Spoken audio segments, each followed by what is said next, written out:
मेरा नाम है मेहरुनिशा। आज की यह अनोखी प्रेम कहानी एक सच्ची घटना पर आधारित है।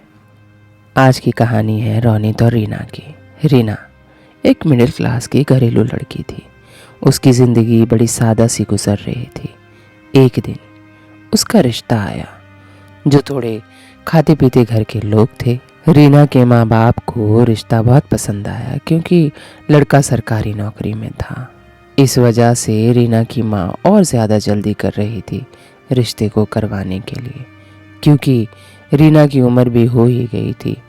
उसके बाद रीना की और 2 छोटी बहनें थी, इसीलिए रीना की माँ जल्द से जल्द ये रिश्ता कर देना चाहती थी। लड़का सरकारी नौकरी में था तो ये रिश्ता किसी भी कीमत पर छोड़ना नहीं चाहते थे। तो उन लोगों ने जल्दी से लड़के वालों को घर बुला लिया लड़की देखने के लिए। जब लड़के वाले घर आए लड़की देखने तो रीना को देखा, बात की तो रीना उनको बहुत पसंद आई। उन लोगों ने रीना को पसंद करके उसके हाथ में कुछ रुपए पकड़ा दिए। रीना से पूछा ही नहीं गया उसके पसंद नापसंद के बारे में। रोनित भी चुप रहा अपने माँ बाप के सामने।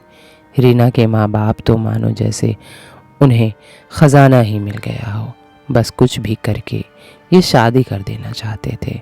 रोनित के माँ बाप ने कहा, देखो हमें तो लड़की बहुत पसंद आई, अब आप लोग शादी की तैयारी करें।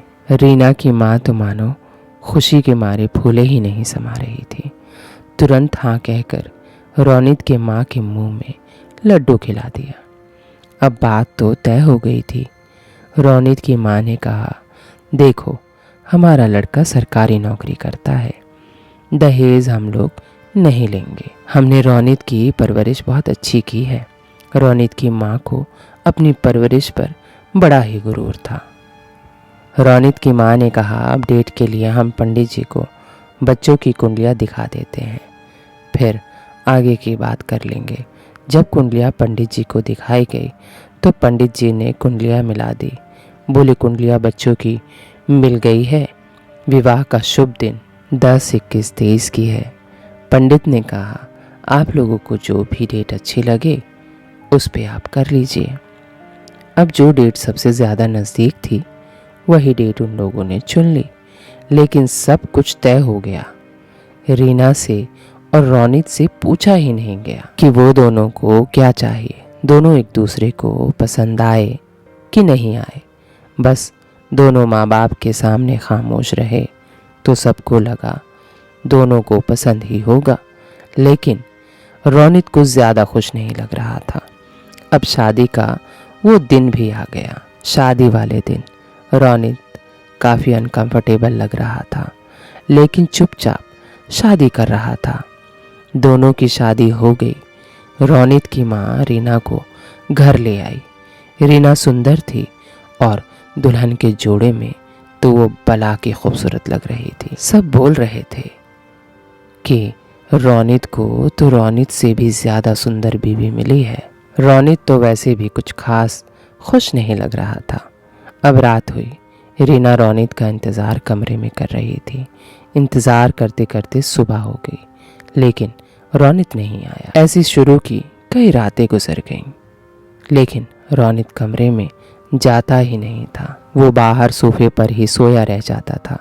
हर दिन रोनित की माँ ये देखती तो एक दिन रोनित की माँ रीना को समझाने लगी, तुम्हें अपने पति का ख्याल अब खुद रखना होगा। वो बाहर ही सोया रह जाता है, तुम देखती भी नहीं, कैसी पत्नी हो तुम उसका ख्याल करो। अब रोज़ रोज़ रोनित की माँ रीना को यही बात बोलती। फिर अगले दिन सुबह रोनित का वही रवैया रहा। फिर से रोनित की माँ ने कहा, रीना मैं अब परेशान हो गई हूँ, तुम सब ठीक क्यों नहीं कर रही हो? तुम्हारा पति बाहर सोता है और तुमको कोई लेना देना ही नहीं। वैसे मैं कुछ महीनों के लिए अपने भाई के घर जा रही हूँ, मेरे आते ही सब ठीक हो जाना चाहिए। फिर रीना ने सोचा अब मुझे को कुछ करना होगा, तो उसने सोचा कि मैं खुद ही बात करूँगी। जब रात हुई तो रीना रोनित के पास आई तो रोनित उठकर बैठ गया। तो रीना ने पूछा, आप कमरे में क्यों नहीं आते? कोई गलती हुई है क्या मुझसे? रोनित चुपचाप सुन रहा था। फिर भी रीना ने दोबारा पूछा, क्या मैं तुमको पसंद नहीं? रोनित फिर भी चुप था। फिर तीसरी बार रीना का सवाल थोड़ा झुझलाते हुए बोली, आप कुछ बोल क्यों नहीं रहे हो? फिर रीना ने थोड़े कड़े शब्दों में कहा, क्या मैं तुम्हें पसंद नहीं? कोई और लड़की पसंद है तुम्हें? तो मुझे खुलकर बताओ। तो तुरंत रोनित ने कहा, मुझे लड़कियां पसंद नहीं हैं। मैं उनके साथ कभी रहा नहीं हूँ। ना ही मेरी कोई लड़की दोस्त है, ना ही मेरे पास बहन है, और मुझे लड़कियों से बात करनी भी नहीं आती। इतना कहकर रोनित खामोश हो जाता है।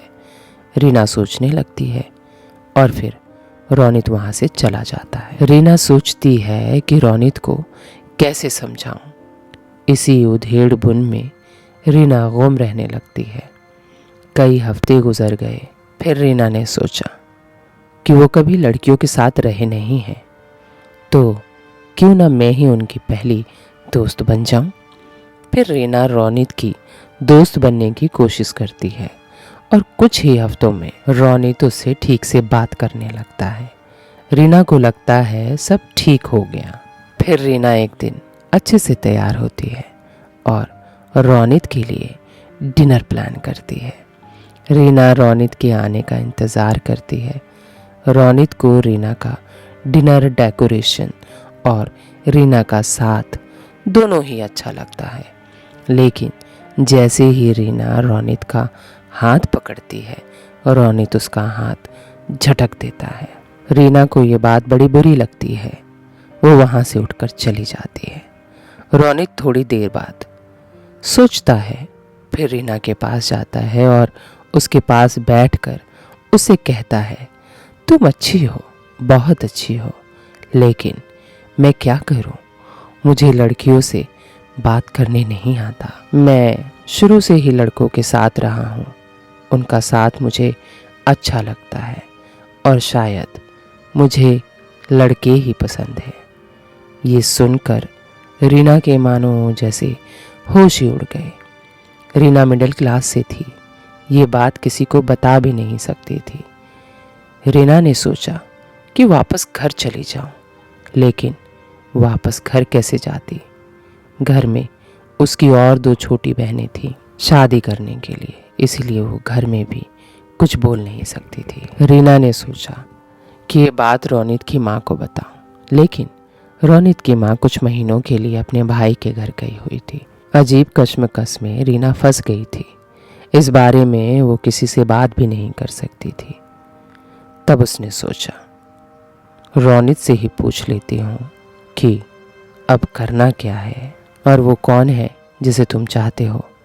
जब उसने रोनित से बात की तो रोनित ने कहा कि वो मेरा क्लासमेट था। अभी वो मेरे ही डिपार्टमेंट में पोस्टिंग पर आया है। अभी मैं उससे बात करता जब तक आनन फानन में हमारी शादी हो गई। तो रीना ने कहा, ठीक है, तुम उससे बात करो। अगर वो भी तुम्हें चाहता है तो हम दोनों मिलकर कोई प्लान करेंगे। ये सुनकर रोनित बड़ा ही खुश हो जाता है और रीना के गले लग जाता है। रीना के गले लगते ही रोनित को कुछ अलग सा एहसास होता है। फिर जल्दी से वो रीना को अपने से दूर कर देता है, लेकिन रीना उसके गले से लगकर रो रही होती है। ये देख रोनित भी खामोश हो जाता है। इस बात को कई दिन गुजर जाते हैं। रीना रोनित का वैसे ही ख्याल रखती है जैसे वो पहले रखा करती थी। रोनित को रीना की शक्ल में एक दोस्त मिल गया था जो उसके वो भी राज जानता था जो उसने आज तक किसी को नहीं बताया था। लेकिन जब रोनित ने अपने पसंदीदा इंसान से बात की तो उसने रोनित को झटकते हुए कहा, अरे तू पागल है क्या? मैं शादीशुदा आदमी हूँ। मेरी बीवी है जिसे मैं जान से ज़्यादा प्यार करता हूँ। कैसी बातें कर रहा है तू? और तू क्या स्कूल की वो मस्तियों को सच मान बैठा है? इतनी उम्र हो गई, तेरी भी शादी हो चुकी है। पागल, हम मर्द हैं।